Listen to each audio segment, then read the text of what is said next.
Well, South Africa's president says Vladimir Putin will not be attending a summit in Johannesburg next month. Russia's president was invited to join other leaders from the BRICS cross-border trade group.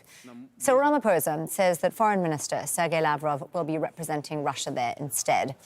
The International Criminal Court has issued an arrest warrant for Russia's president for suspected war crimes in Ukraine. Now, as a signatory to the ICC, South Africa would have a duty to arrest Putin if he arrived there. Well, let's cross to Famida Miller. She's in eMarhakhleni in South Africa. Famida, this must be a bit of a relief for Ramaphosa. Well, it certainly is for a president who was in a very difficult position, given, as you mentioned, that South Africa is a signatory to the Rome Statute and so then would be bound to arrest the Russian president if he had come to South Africa. That's, I suppose, the legal side of the dilemma. But many in South Africa would argue that the South African president, South African government and the governing party in South Africa, the ANC, had no intention at any time to arrest Vladimir Putin. South Africa has a good relationship with Russia. We also see deepening ties through organizations like BRICS, and that summit coming up in about a month's time. So that really was the dilemma for South Africa, this very good relationship with Russia, but being a signatory to the Rome Statute.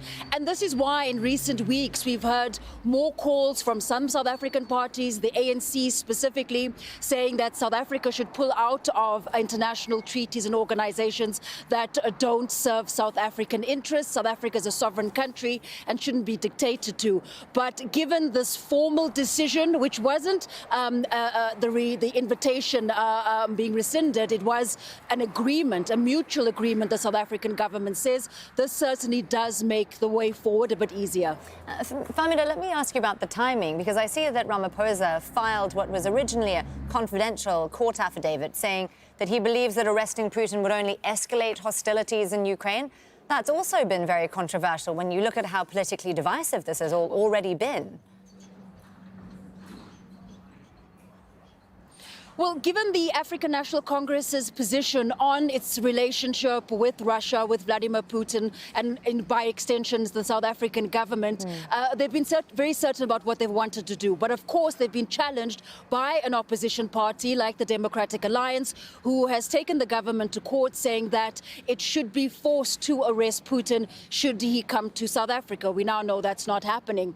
And because of that, the South African president had to provide a responding affidavit to the courts in South Africa explaining why the government had that position, why they would not arrest Putin. He was also forced to make this affidavit public. And in it, Ramaphosa had said that an arrest of Putin would be unlawful and it would be tantamount to declaring war on Russia. Now, the Russians have also responded, the presidential spokesperson saying Russia has at no point threatened South Africa.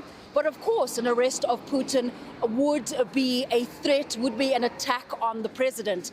So again, this comes back to this mutual agreement between the two countries, trying to navigate a way forward, given these deepening ties. South African government has, of course, had some opposition to this decision that it's made, or the statements it's made in recent weeks around its what's supposed to be a protection of Putin. And so it's likely now that that court challenge will fall away because Putin is no longer traveling to South Africa.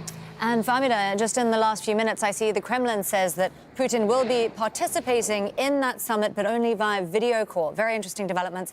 Famida Miller across all of that for us in South Africa. Thank you.